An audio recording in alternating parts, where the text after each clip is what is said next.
bodily health. I mean, there was a lot there that just the equation didn't balance, but like, I'm so glad I did it.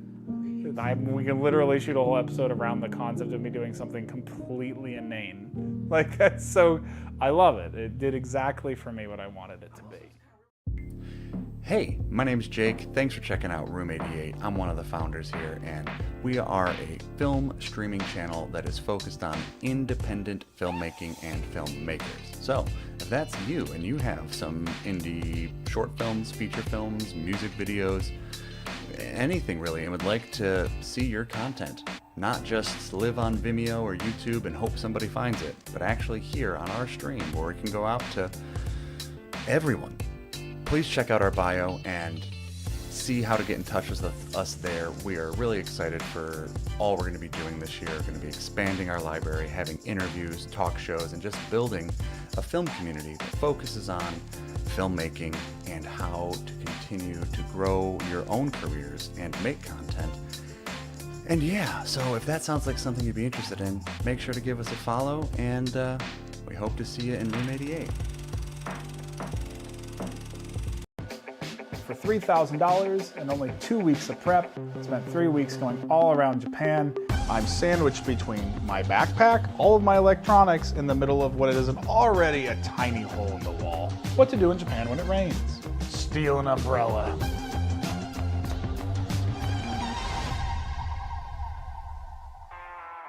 The goal was to go to Akitsuki Island, find the spot, camp, and then be like, I did it. I camped on an island out in the middle of nowhere in Japan. But that was it, not to be comfy. And because I have to take this giant backpack across the ocean on a plane with me, I didn't have room for a sleeping bag, a floor mat, anything. I got nothing. I'm wearing my clothes laying directly on the ground, and my pillow is both my arm and kind of my travel book.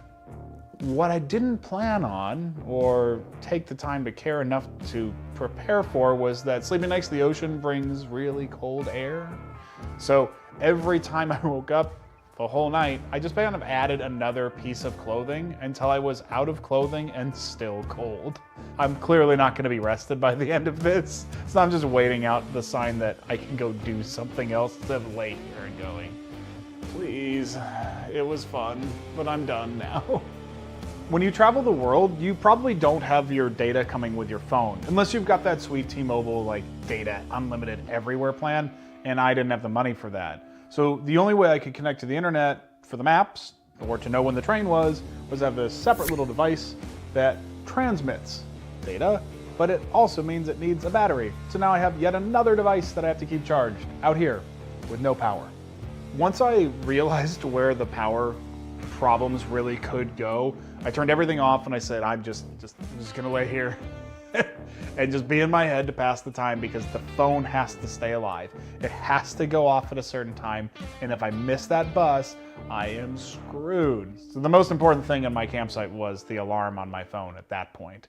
So the power concerns are not just part of this night. They're kind of ever present. If I want to be on the phone too much, then I'm gonna drain its power, I'm gonna drain the Wi-Fi's power, and then everything goes to pot. So regularly, I actually power off the Wi-Fi, and there's a little trick that your GPS still works with a satellite. So if you know how to read a map, or you can kind of remember, I'm going there on the map, you can load it up, and you can't pull up all the details, but you can follow your little pin going through the map. And so the trick to saving power is knowing where you're going to, maybe screenshotting on your phone, and then following yourself on the map to get there. It'll help balance things out.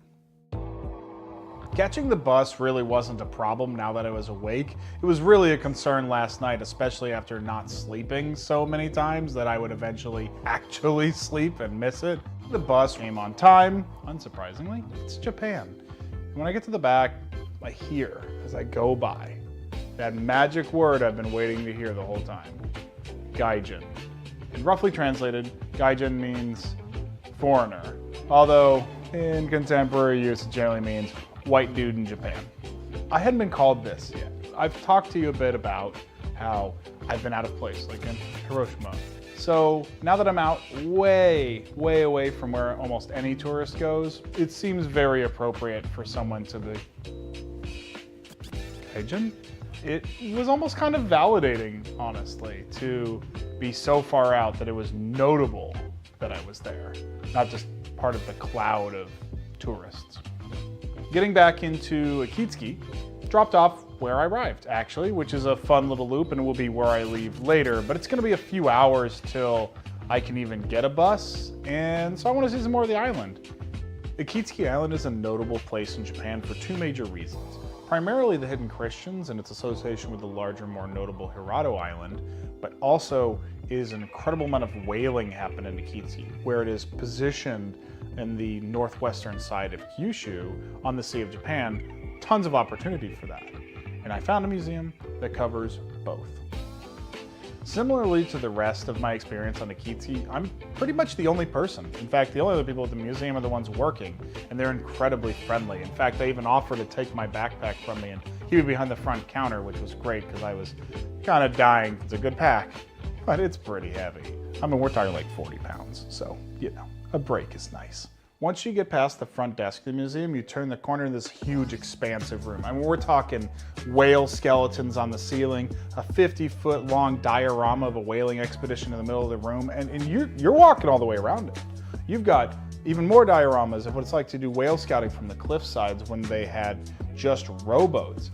All of these tools and means for whaling throughout the centuries. Now they're using many hundreds of yards long nets in a single boat. It's an incredible museum talking about how Akitski has generated revenue and kept a population there over the years. And once you get through all of this history of what the production and economy of the island are, you turn a corner and it gets quite a bit darker, a lot more wood. And you see the other thing that Akitski is known for, and it's the hidden Christians. You see rosaries from hundreds of years ago. You see prayer hymnals. There's even a confessional, whole hog taken out of a church and preserved here. Photos of congregations celebrating on the rocks at the beach because it was on a cove that you couldn't see unless you knew where it was. Truly hidden Christians. And as someone who is raised Catholic, a lot of these symbols really resonate with me in that I know what they are, but there's also this really fascinating slight derivations on everything, where the cross might have another crossbar or a couple more. I'm not sure what that means, but it's very consistent. And then there's some parchments and paintings of the Blessed Mother and Jesus and God in what looks to be Japanese people. And for a religion that came out of the Middle East, celebrated primarily by Western countries, it's really fascinating to see this take on not a change of the religion, but an adaptation to the local population and believers there. This is all part of the very small amount of Western civilization allowed into Japan that has blossomed into a full-on addition to the Catholic world at large. That museum was awesome. I absolutely got to see the history of the hidden Christians that I came to this island to see, and I feel I didn't miss anything. This was great. But I do need to get on the bus because if I don't, it's going to be another few hours until I can leave. I have to get all the way back up to Fukuoka. I mean, we're hundreds of kilometers away from where my bed tonight is, so I need to be at the bus station. And while I'm waiting, because it's still another hour or so till it gets here, I got to kill some time, and I see cakes in a window across the street. And something sweet sounds nice. And it turns out it's Castella cakes.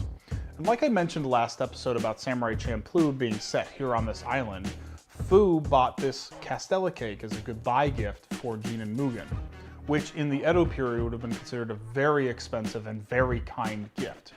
In fact, in Japanese culture, when you travel to places, it's considered proper to get a gift from that place. So getting a Castella cake on Akitski couldn't be more perfect. I'm gonna eat the whole cake myself, let's be honest. So I've got my cake in hand. I'm actually at the bus stop on time and the bus is on time. So now it's time to just do yesterday in reverse. So many vehicles. Getting off the train in Sasebo after having slept on an island that I wasn't wholly equipped for, just to run into yet another thing I'm not equipped for. Rain. It's raining. What do you do when it rains in Japan anyway? Steal an umbrella. No, please stop. Stop. Don't steal things in Japan. You won't come home. Besides, they're free. You don't need to steal them anyway. You didn't know? Yeah, okay, so look, if the umbrella has a white handle and a clear top, it's free. In fact, you'll see this outside of a lot of shops, especially train stations like here in Sasebo, where there's a whole umbrella rack and tons of these clear topped umbrellas. All you do, take them as long as you need them, and as soon as it's dry out, leave it at another store. That's it. Everybody can stay dry together.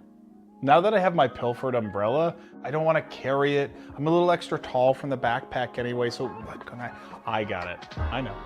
We can just slide it through here between the backpack, and I can walk around like this looking like I'm unhappy about the rain, but really, I'm nice and dry. It's great. This free umbrella thing is awesome. The Naval Yard is what brought my Nana to Sasebo 3 decades ago. She lived here and told me stories about this when I'd go to her house and see the paintings on her wall. And now I know I can take some photos for her and take it back to her and say, this is the city's thriving, it's changed, and this is what it is now. You may never make it back, but I want to bring you there a little bit myself. And while that's awesome, I'm starting to get hungry. And there's a mall over here. I haven't really been around as much civilization yet, so let's check it out. Especially that KFC. They've got to have something good. And in fact, you say, why are you going to KFC in Japan? Let me give you a piece of advice. Go to restaurants you know from your country if they exist in other countries and see how different they are. The Subway had a sandwich that was avocado and shrimp. Why America's not selling this? I don't know, but my money is ready. I've been arrogantly cramming in a ton of things today, hoping that I can push the trip back a little bit further, another hour here, another hour there, but if I don't get on the train now, I'm not gonna get to Fukuoka on time, and I really gotta stop checking in after hours. And right after making that commitment about timeliness, guess what isn't? The train in Japan. It is a country famous for apologizing for arriving early. Okay, that's weird, but at least I've got another bingo square checked off. Now I'm on the train of that cataclysmically 15-minute late train. I have some time to breathe. I need more planning in this trip, honestly. It's been great up until this point, and I love how it's played out, but if I'm gonna do anything right and be sure it's taken care of, Tokyo will be it. I've got a week and a half out, but it's the last place I'm gonna be, so I need a great Airbnb. And I see this host, she has an awesome place, literally right across the river from Tsukiji Fish Market, only a 10-minute walk, 30 minutes from the subway, and that'll take me to Akihabara. So she is gonna have the place I want. Instant book, it's mine. I got it. Tokyo's ready. So Fukuoka is hostel number 2 for me, and this one's totally different from the one in Miyajima. This time it's a capsule hotel. This time checking in, I actually get to meet another human, which is excellent, especially because he's watching Bleach, an anime that I like quite a bit. This guy's name is Sven. He's a German man who came through here a little while ago. And by a little while ago, I mean a lot longer than he expected, because when he got here, he thought he was just passing through. Then they needed help at the hostel, so he got a job at the hostel. And then by working at the hostel, he met some locals who needed somebody to teach their children English. So now he's teaching English on the side, and bing bang boom, he's been in Japan for like 9 months instead of the 2 weeks he thought. All right, I'm all checked in, and now it's time to find out what the hell a capsule actually is. Is it a tube where I pull a lid down over me? Do I like slide in like it's a drawer? No, it's significantly more mundane than that. It's a square hole in the wall, 3 foot, 3 foot, 7 foot approximately, little ladder, and I don't even get a door. Nope, just a curtain on a drawstring, and a lockbox that doesn't fit all my stuff. So, I think I'm gonna sleep with my bag. What we're also gonna do is finally get my power back, because everything is dead. I mean, the Wi-Fi, the camera, the video camera, the iPod. Only my phone still has any juice in it. There can be only one. That's basically half a store's worth of electronics that I need to charge, and I only have 2 outlets on the wall. So a little bit of planning did actually happen, turns out, before I left America, and I have an extension bar that adds 1 outlet into like 4. I've got a couple USBs. Now I have a web of cables coming out of my wall, so I'm sandwiched between my backpack, all of my electronics in the middle of what it is already a tiny hole in the wall. But when I wake up, I'll have all my stuff charged. I'll be able to take photos again. I'm gonna have clean clothes. Tomorrow is gonna be excellent and smooth. Last night, I had no bed, and I was out in the middle of nowhere with no power. Tonight, it's cushy. I can actually charge all of my electronics, but I'm still going out in the middle of nowhere tomorrow with a 4-hour train ride out to Karatsu that has this excellent festival with a dozen different, highly detailed floats. And that's basically all I know. Let's go see what the street fair is all about.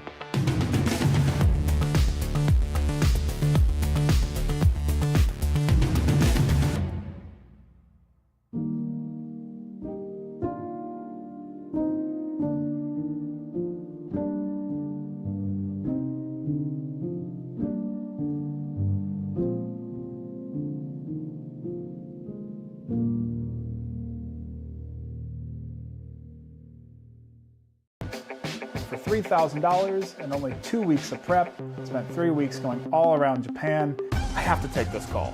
She's just started talking to me in Japanese. I'm really pissed at myself. No chance for conversation, no debate.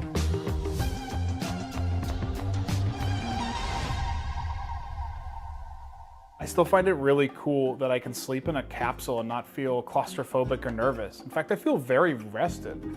And there's no rush because I've already gone from Fukuoka to Karatsu, so I'll get to the parade eventually.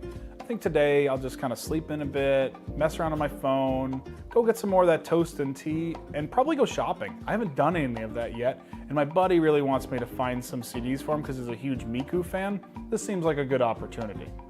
As I travel through Japan, I am exclusively a pedestrian or a passenger, but there are so many people I see riding bikes everywhere.